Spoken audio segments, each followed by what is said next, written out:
मनाली के जंगल में बहुत तेज बारिश और तूफान आया हुआ था। उस तेज तूफान बारिश में टुनटुनी चिड़िया और उसका पति भोजन की खोज में घर से बाहर गए हुए थे। टुन्नू जी, अरे टुन्नू जी, आप कहाँ हो? जल्दी से घर चलो, बारिश और भी तेज होती जा रही है। जान बची तो भोजन कभी और खोज लेंगे। ऐसा कहकर टुनटुनी चिड़िया अपने पति को खूब आवाज लगाती है, लेकिन टुन्नू चिड़ा तो नहीं आता। टुनटुनी चिड़िया को भीगता देखकर एक हरी तोता जो कि वहाँ से गुजर रहा था, वो उसके पास आता है।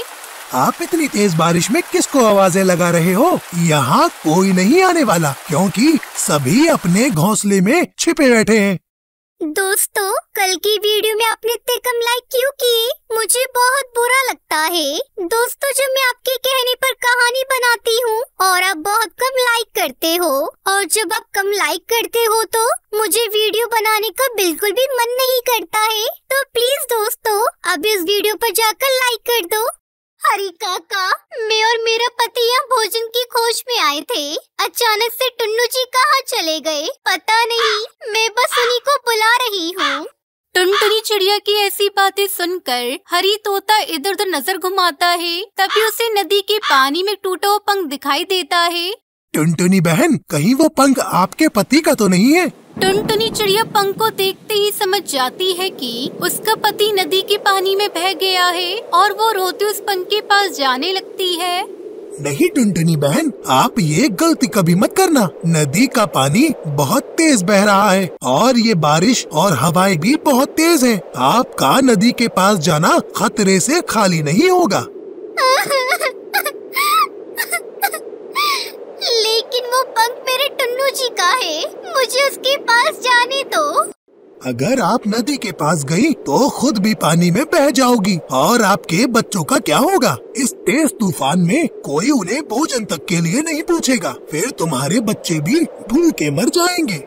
हरी तोते की ये बात सुनकर टुनटुनी चिड़िया नदी में जाने से रुक जाती है और अपने घर को लौट जाती है, जहाँ उसके बच्चे बेसब्री से भोजन का इंतजार कर रहे थे, क्योंकि उन्होंने कई दिनों से भोजन नहीं खाया था।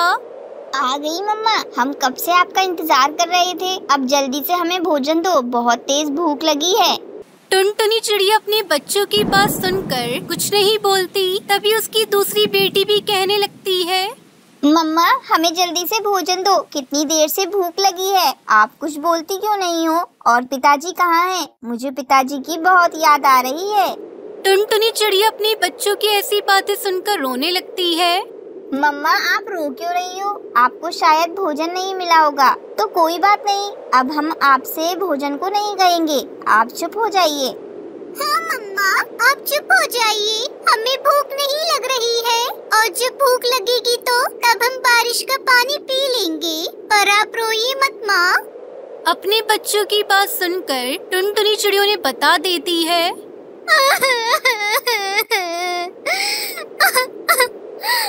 बेटा, तुम्हारे पिता अब इस दुनिया में नहीं रहे, नदी के पानी में वो बह गए। क्या हमारे पापा मर गए? ये सब हमारी वजह से हुआ है ना हम इस तेज बारिश में भोजन की कहते, और ना ही मम्मा पापा घर से बाहर जाते। ये कहकर दोनों बच्ची जोर जोर से रोने लगती है। ऐसे ही कुछ दिन बीत जाते हैं, लेकिन बारिश रुकने का नाम नहीं लेती। अब टुनटुनी चिड़िया के बच्चे भूख से तड़पने लगे थे।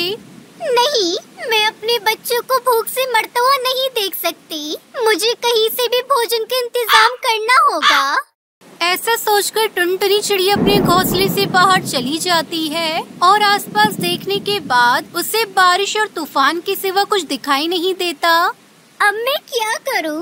जंगल से तो भोजन कभी नहीं मिलेगा। किसी पक्षी से थोड़ा भोजन उधार मांगती हूँ, शायद कोई दे दे। ऐसा सोचकर टुनटुनी चिड़िया कालू कौवे के घर जाती है और थोड़े भोजन की मांग करती है। तभी कालू कौवा अपनी पत्नी सुंदरी कौवी से कहता है, सुनो, टुनटुनी चिड़िया को थोड़ा भोजन दे देते हैं, आखिर बुरे वक्त में वो भी तो हमारी मदद करती है। आप पागल हो गए हो जो इस बारिश के मौसम में टुनटुनी को भोजन देना चाहते हो? चाहे कुछ भी हो, मैं उसे भोजन नहीं दूंगी। लेकिन सुंदरी जी, हमारे पास तो कितना भोजन जमा है और हम बस 2 हैं, तो ये भोजन हमारे लिए बहुत ज्यादा है। कृपया थोड़ा भोजन टुनटुनी चिड़िया को दे देते हैं। खबरदार, जो मेरी मर्जी के बिना उस चिड़िया को थोड़ा सा भी भोजन दिया तो मैं आपको घर से बाहर निकाल दूंगी। कालू कौवा सुंदरी की बात मान लेता है और टुनटुनी चिड़िया से भोजन के लिए मना करता है। टुनटुनी चिड़िया बहुत दुखी मन से रात होने पर अपने घर लौट जाती है और अपने बच्चों को भूखा सोता देख वो वहीं बैठकर रोने लगती है। इधर कालू कौवे को भी नींद नहीं आ रही थी, वो तो बस टुनटुनी चिड़िया के बारे में ही सोच रहा था। मैं क्या करूं? जब से टुनटुनी चिड़िया को खाली हाथ लौटाया है तब से बहुत परेशान हूँ। मैं टुनटुनी चिड़िया की मदद करना चाहता हूँ, लेकिन ये सुंदरी तो सोने का नाम ही नहीं ले रही है। कालू, क्या सोच रहे हो? क्या आपको नींद नहीं आ रही? सुंदरी जी, नींद तो बहुत तेज आ रही है, बस सोने ही वाला हूँ। अब जल्दी से टुनटुनी चिड़िया के घर जाता हूँ और उसके भूखे बच्चों को भोजन खिलाता हूँ। ये कहकर कालू को एक पोटली में भोजन बांध लेता है और जल्दी से चिड़िया के घर जाता है। वो देखता है कि चिड़िया के बच्चे भूख से तड़प रहे थे। अरे जल्दी से मेरे पास आओ और ये भोजन खा लो, लड्डू और खिचड़ी लाया हूँ। दोनों बच्ची कालू की आवाज सुनकर उठ जाती है और भोजन देखते ही कालू कौवे को घेर लेती है और जल्दी जल्दी से भोजन खाना शुरू करती है। साथ में टुनटुनी चिड़िया भी भोजन खा लेती है। कालू भाई, मैं आपका ये एहसान कभी नहीं भूलूंगी। टुनटुनी चिड़िया, इसमें कौन सा एहसान की बात है? जब हमारा घर टूटा था तो आपने तेज तूफान में हमें अपने घर में रहने दिया और तो और अपना भोजन भी खिलाया था। ऐसे कालू कौवा टुनटुनी चिड़िया एक दूसरे का एहसान जता रहे थे कि तभी वहाँ पर सुंदरी कौवी आ जाती है, जो कि बहुत गुस्से में थी। कालू, तुझे तो मैं बाद में देखूंगी, पहले इस चिड़िया को बताती हूँ। क्यों चिड़िया, मेरे पति से भोजन मंगाकर खाने में तुझे शर्म नहीं आती? गपा गप खाई जा रही है। और कालू, तू तो अब रह इसी चिड़िया के ही घर में, मैं तो जा रही हूँ और घर आने की कोशिश न करना, वरना मैं टांगे तोड़ दूंगी। ऐसा कहकर सुंदरी कौवी वहाँ से चली जाती है। कालू कौवा तो बहुत डर गया था, वो लौटकर अपने घर तक नहीं जाता और वो टुनटुनी चिड़िया के घोंसले में ही सो जाता है और सुंदरी कौवी भी अपने घोंसले में लेट जाती है। लगातार बारिश होने के कारण सुंदरी कौवी की घर की छत कमजोर हो चुकी थी और सुंदरी कौवी के ऊपर वो टूटकर गिर जाती है और सुंदरी कौवी की वही मौत हो जाती है। तो प्यारे दोस्तों, हमें इस कहानी से सीख मिलती है कि जो दूसरों की मदद करता है, भगवान उसे हर बुराई से बचाता है।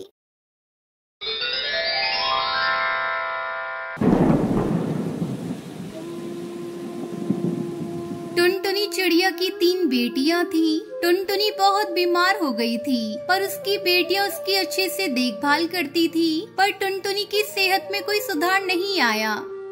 बच्चों,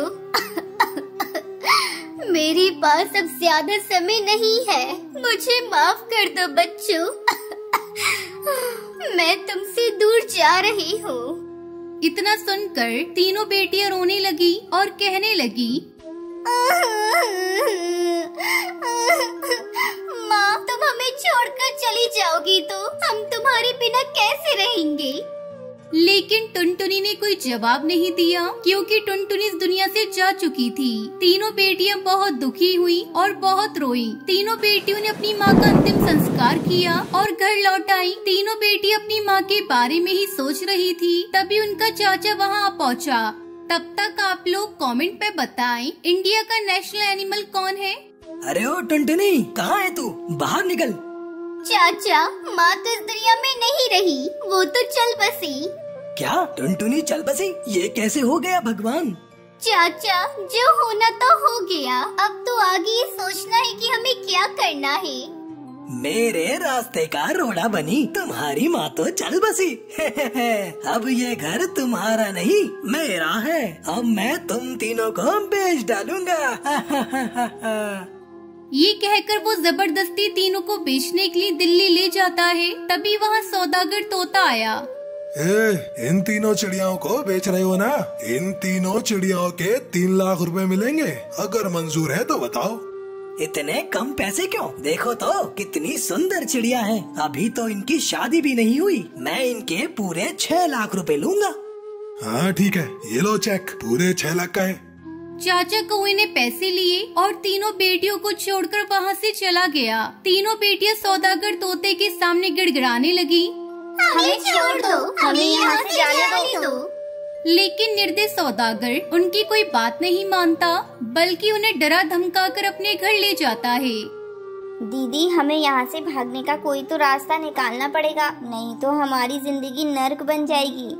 उन तीनों की समझ में नहीं आ रहा था कि कैसे यहाँ से बाहर निकला जाए। रात के समय जब सब सो रहे थे तो वो तीनों वहाँ से भागने का प्रयास करती हैं, लेकिन सौदागर तोते की आँख खुल गई और उसने उनमें से एक बहन को पकड़ लिया। बाकी दो बहनें वहाँ से भाग गई, लेकिन डर के मारे वो दोनों एक दूसरे से बिछड़ गई। बड़ी बहन अकेली पेड़ पर बैठकर बहुत दुखी हो रही थी। अब मैं क्या करूं? मैं अकेली रह गई हूँ। मैं तो यहाँ किसी को भी नहीं जानती। तभी वहाँ एक टूनी चिड़िया आई। कौन हो तुम और यहाँ दुखी क्यों बैठी हो? यहाँ बैठने में खतरा है, तुम्हें यहाँ नहीं बैठना चाहिए। मैं नहीं जानती मैं कहाँ हूँ। मेरे चाचा मुझे यहाँ बेचकर चले गए। मैं यहाँ जान बचाकर बैठी हूँ। हे भगवान, ये कैसा जालिम चाचा है। चलो तुम मेरे साथ चलो बेटा।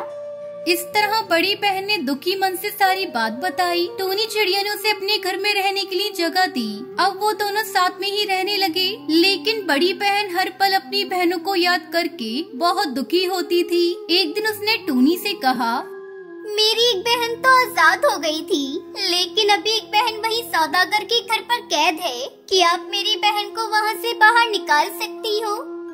आसान नहीं है, लेकिन फिर भी मैं तुम्हारी बहन को वहाँ से निकालने में कोशिश करूँगी। कुछ दिन यूं ही बीत गए, लेकिन टूनी चिड़िया कुछ नहीं कर पा रही थी। इसलिए उसने पुलिस स्टेशन जाकर रिपोर्ट लिखवाई। उसने सारी बात इंस्पेक्टर कौवे को बताई। तुम फिक्र मत करो, मैं तुम्हारी बहन को जल्दी ही वापस लाऊंगा। इंस्पेक्टर कौवा उस जगह पहुंचा और सभी चिड़ियाओं को वहां से बाहर निकाला। दोनों बहनें मिलकर बहुत खुश हुई। दीदी, मुझे पता था आप मुझे यहाँ से बाहर जरूर निकालोगी। दीदी, मैंने यहाँ बहुत अत्याचार सहे हैं। जो हुआ उसे भूल जाओ बहना। अभी हमें अपनी बहन को भी ढूंढना है, फिर हम वापस अपने घर चले जाएंगे। इंस्पेक्टर कौवा, टूनी चिड़िया और दोनों बहनें अपनी बहन की तलाश के लिए निकल पड़े। कई दिनों के ढूंढने के बाद उन्हें उनकी बहन मिल गई। दीदी, आप इतने दिन कहाँ थी? मैंने बहुत इंतजार किया आपका दीदी। हमें तुम्हारे चाचा का भी पता चला, वह एक दुष्ट पक्षी है। अब तुम लोग ही बताओ, क्या हम उसे पकड़कर जेल में बंद कर दें? उसने हमें पैसों के लिए बेच दिया। उसे कड़ी से कड़ी सजा मिलनी चाहिए, तभी हम अपना जीवन शांति से जी पाएंगे। टूनी चिड़िया ने उन्हें विश्वास दिलाया कि वो उनके चाचा को जेल में बंद करवा देगी और उन्हें ट्रेन से उनके घर वापस भेज दिया। वो सब खुशी खुशी तीनों साथ में रहने लगी।